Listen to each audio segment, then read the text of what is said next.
Já está aqui o Dr. Lucas Malavasi, é formado em Direito aqui pela Unip de Limeira, é membro da ANCHAM e do Conselho de Ética da OAB, do Tribunal de Ética de Campinas. Dr. Lucas Malavasi vai falar um pouquinho para a gente sobre inteligência artificial. Na advocacia. Inteligência artificial dá uma sensação que os escritórios já estão no século 22 ou 23. Dr. Lucas, bom dia, meu caro. Bom dia, professor. Obrigado pelo convite. Obrigado pela sua presença. É uma honra estar aqui com vocês. Então, inteligência artificial, primeiro vamos entender o que é isso, vai. Tá certo. Falar em inteligência artificial em escritório de advocacia, dá a impressão que nós já estamos muito avançados. É isso mesmo? O que significa isso dentro da advocacia, da militância, dos escritórios e dentro do próprio direito? Tá bom. Veja, professor, inicialmente acho que para contextualizar a todos, até em razão do volume de notícias e de matérias que se vê por aí a respeito do assunto, seria importante a gente conceituar rapidamente as 4 principais espécies e categorias de inteligência artificial que nós temos. A ciência da computação, tudo começa com ela. Né? A ciência da computação é a área de conhecimento que consegue, então, armazenar, criar e disponibilizar informações dentro do ambiente de computação. A partir disso, da própria Big Data, da criação da Big Data, que é a capacidade de armazenamento e processamento em rapidez dessas informações, as coisas foram se expandindo. A inteligência artificial, por sua vez, professor, ela diz respeito ao método de captação desse ambiente público de informações, de comportamento de informações, de notícias, de matéria, e através disso cria-se algoritmos, que é a razão lógica da coisa toda, para chegar aos padrões e resultados que aquele programador ou escritório de advocacia pretende. Mas isso chega no âmbito das decisões judiciais, não? Da tendência, das probabilidades de uma decisão, de uma sentença, por exemplo? Chega. As pessoas que se debruçam em cima do assunto, e há um material muito bom a respeito disso tudo, criado pelo CESA, que é o Centro de Estudo das Sociedades de Advogados. O anuário 2017 tratou praticamente disso. As pessoas que estudam o assunto tendem a diferenciar, a dividir a inteligência artificial em automação e a inteligência artificial em si, que é o aspecto mais bonito que diz respeito à inteligência de cognição. Né? A automação diz respeito à análise documental em grande escala, basicamente, e a capacidade de, uma vez programada, trazer as teses e as peças que aquele escritório entende devido para aquele assunto repetitivo, né? Aqueles objetos, aqueles Por exemplo, fundamentos. Ações contra a Telefônica, Telefônica, Vivo, ações repetitivas no sentido até daquelas irregularidades que são cometidas sempre no mercado. Exatamente. É isso. Essa é a parte consumerista. A trabalhista também, até novembro do ano passado, poderia se enquadrar aí pela demanda. Né? Sim. E o Brasil é um país, é um terreno fértil demais para isso, a gente chega lá. Mas para terminar, professor, a automação diz respeito, então, ao que a gente conhece em teses repetitivas, em trabalhar com argumentos repetitivos. Não é? A inteligência artificial em si, o conceito mais bonito diz respeito, traz para a gente a parte de cognição, que é a capacidade da máquina em interpretar aquele conteúdo que está disponível para ela, aprender e sugerir para um caso prático importante uma ou outra solução. Então a inteligência artificial, ela subdivide-se. Ela traz, as notícias que a gente vê, traz assim, geralmente vocês já devem ter visto, robô tal ganha de 50 advogados na análise documental de contratos bancários ou na análise de documentos sigilosos, em rapidez e qualidade. Então a rapidez diz respeito à automação e a qualidade diz respeito à cognição. Ele opta pela cláusula adequada àquele contrato. Ele opta pela cláusula adequada àquele contrato com base nas informações, professor, que são disponibilizadas ao software. Então imaginemos o seguinte, você tem ali 8 anos de jurisprudência, 8 anos de precedentes, mais a doutrina que você entende a melhor possível, aliada à legislação. Ela consegue captar tudo, aliado aos fatos, e te falar o seguinte, professor, para o seu cliente, para essa situação, a melhor tese, a melhor jurisprudência, a melhor doutrina que se aplica é essa. Interessante. Não deixa de ser um trabalho de pesquisa bem feito. Essa é a parte cognitiva, a parte de automação diz respeito mais à tese de... Tem um juiz aqui em Campinas, né, Dr. Cássio Monedesi, que ele é juiz lá da Vila Mimosa, que ele desenvolve uma teoria que eu não pensei na inteligência artificial, mas ele é um dos adeptos da jurimetria. Você já ouviu falar disso, né? A jurimetria, ela é como se fosse um adendo da inteligência artificial. A jurimetria, ela consegue, o Dr. Cássio conhece bastante a jurimetria. Você conhece o Dr. Cássio? Conheço por leitura, não pessoalmente. Sim, tá bem. O Dr. Cássio, ele sabe que a jurimetria, por exemplo, seria capaz de mostrar para ele as tendências de determinado local em julgamento de determinado assunto e mapear e dissecar o máximo possível isso para ele. Isso, para os escritórios de advocacia, dependendo do cliente que eles têm, é fantástico. Você consegue mapear esse trabalho, por exemplo, dá para fazer de um modo orgânico? A gente consegue se debruçar em cima do assunto? Consegue, já fiz várias vezes isso daí, mas já cansei de ficar nos semanas fazendo isso daí. Mas você tem que ter um banco de dados fantástico também, né? Tem que ter, mas é possível fazer na unha. Sim. O meu ponto é possível fazer na unha, professor. Sim, agora, o software ele consegue te entregar um negócio com uma eficiência muito maior, uma margem de erro muito menor em pouco tempo. Mas que software é esse, Dr. Lucas Malavasi? Isso aí é um software que os escritórios compram, desenvolvem? Como é que é essa questão da inteligência artificial no mundo jurídico? Tá bom. Se a gente pesquisar... Porque, desculpa, só fazer um adendo. Nos Estados Unidos, a gente sabe que me parece que é IBM, não tenho certeza. Existe lá um programa chamado Watson, veja aí para mim, Érica. Watson, na área da medicina. Então, me parece que a tendência é que esse programa ele tenha tamanha quantidade de informações que... É isso mesmo, Érica? Esse está sem microfone. É isso mesmo. O Watson é a plataforma de serviços cognitivos da IBM para negócios.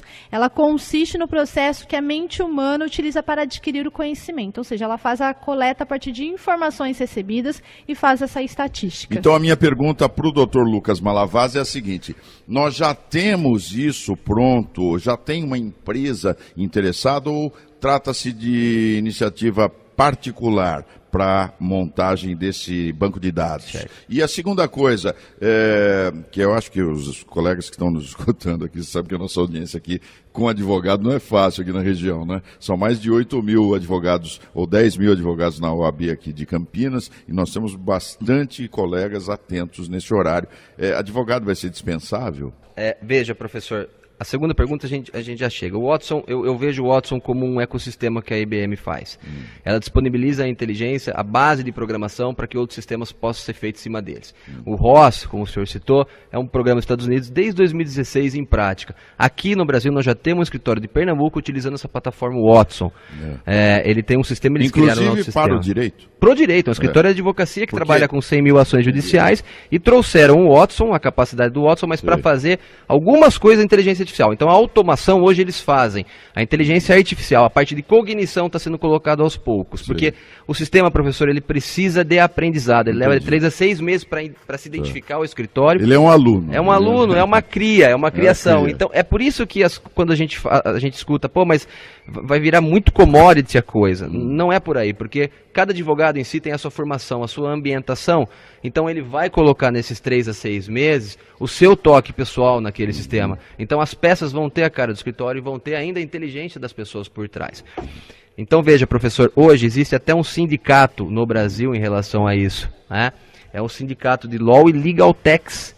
No Brasil existem 50 empresas que conseguem fazer e trazer soluções jurídicas dentro dessa inteligência para os escritórios. Recentemente eu tive com 2 e a gente aprendeu muito com eles. O Watson é uma das ferramentas. O Watson ela é a mais conhecida porque ela se aplica não só no direito, mas ela se aplica na medicina, na engenharia e outras áreas também. Mas isso de cara atinge os advogados, né? Isso é a discussão, acho que mais sensível, professor. No estudo que foi feito pelo César, a última parte diz respeito a isso, né? A gente não pode ser insensível com os nossos colegas e dizer que a tecnologia ela não vai fazer as vezes de alguns advogados. Acredito que estagiários, paralegais e advogados juniores sejam, a princípio, os maiores atingidos. Por quê? Porque a tecnologia, ela faz o que se mostra através dessas pessoas, não é? Geralmente em organizações e sociedades. Então, vai mudar o paradigma. Se eu tenho um lugar em que trabalha com teses repetitivas, com pouca complexidade, acredito que a máquina vai tomar espaço. Por quê? Porque ela faz isso e faz melhor. Tá. Agora, doutor Lucas, se aplica ao advogado, imagino que isso também vá ao Poder Judiciário. O Poder Judiciário é outra discussão, porque o outro lado da moeda traz perspectivas de interpretação diferentes. Porque nós já temos hoje, por exemplo, juízes em determinadas comarcas que dão sempre a mesma sentença. Para os mesmos casos. O professor deve saber melhor que eu, e me permita, às vezes nem eles mesmos escrevem a peça. Não, tamanho, claro, modelo. Isso daí já vai no colar e... Né? Conheço. Copiar colar. Exatamente. Né? Eu não quero desmerecer os grandes magistrados que têm teses.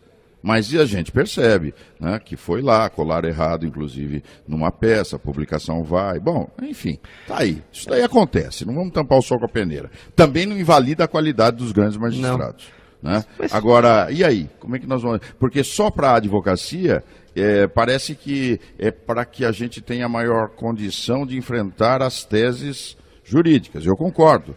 Mas e aí o sistema judiciário? Pensa-se nisso também para o Poder Judiciário, não? Pensa-se, professor, mas antes a gente tem que enfrentar alguns desafios, e não nós, advogados, a categoria, mas a sociedade em si. E eu vou trazer para o senhor é um entendedor disso, algumas perguntas simples a respeito de tudo o que está acontecendo. E não é se ou se vai acontecer, mas quando que as coisas vão tomar maior proporção. Já estão acontecendo. Né? Já está perto de nós. Tá? Quem vos fala, por exemplo, já tem interesse na tecnologia e tem se envolvido com empresas. Sim. São 50 empresas no Brasil e 600 no mundo, pela última análise do sindicato. Sim. Mas a gente precisa ficar atento. O ponto é, pro judiciário, a gente precisa fazer algumas perguntas. Por exemplo, professor, há implicações éticas em relação a isso, há implicações de responsabilidade na própria carreira dos profissionais, né? E na própria organização das sociedades. Hoje nosso escritório está com 70 pessoas e a gente fica imaginando como que isso poderia impactar nosso cotidiano, não é? Então, as implicações e as perguntas que ainda existem, professor, são várias. O artigo 133 da Constituição diz que o advogado é indispensável à administração da justiça. Ok, mas se eu tenho um software que administra 100 mil processos com 15 minutos do meu tempo semanal, eu não posso entender que aquilo, e eu sou indispensável à administração daqueles processos, que está totalmente relacionado à administração da justiça. Outro ponto, quem que vai impor os limites ao uso do software? A sociedade, a OAB, alguma autoridade, o judiciário, não é? Quem que vai falar até que ponto o software pode ajudar ou a que ponto ele começa a nos prejudicar? Porque também o nosso estatuto diz que a advocacia é feita de pessoalidade, não é? O software trabalhando, até que ponto eu posso delegar numa ação... Agora, doutor Lucas, o software, ele vai entender que há um ser humano nessa relação jurídica? E o senhor já tem alguma experiência prática disso, eu percebo. Ele consegue entender? Porque, por exemplo, eu vou te dar um exemplo simples. Cálculo feito errado na receita ou na aposentadoria de alguém. Alguém tem o cálculo feito errado e se aposenta, sem dar causa ao dano. Tá? Então ele não deu causa ao dano.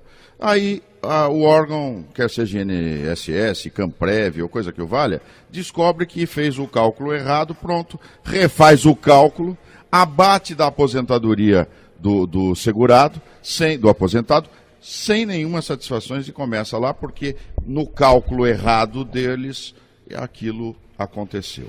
Esse aposentado, por exemplo, numa hipótese, ele, em função daquele valor que ele pediu para ser calculado, ele antecipa a sua aposentadoria. Olha que situação complexa. Né? Então isso aqui dá para eu viver. E de repente ele começa a viver dessa aposentadoria e é surpreendido por um desconto porque a seguradora, a empresa previdenciária, ela entendeu que errou. Pronto, administrativamente resolveu. Não é? Sim. Aplico lá. Ela fez certo, não fez? Porque ela bateu para o valor correto administrativamente. Aí ele vai para o lado jurídico. Essa questão do aposentado, da situação humana, será que o software vai verificar que não foi erro dele, foi boa-fé, que ele está sendo prejudicado? Isso tudo entra?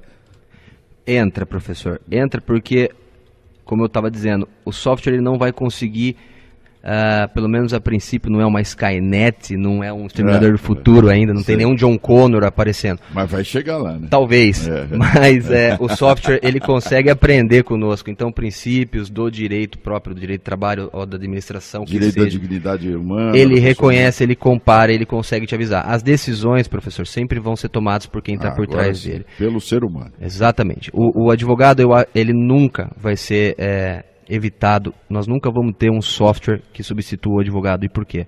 Eu vou contar uma história simples. Quando eu comecei minha carreira como advogado, eu sou da época que eu ia para os fóruns a pedido dos advogados superiores, e eu ia com uma ficha em quase cartolina para tomar nota do processo e os andamentos. Processual. Depois disso, aquela função minha acabou sendo substituída pelo Xerox. Eu poderia ir na OAB tirar Xerox. Depois disso, de um modo mais fácil, eu consegui tirar foto com o meu celular.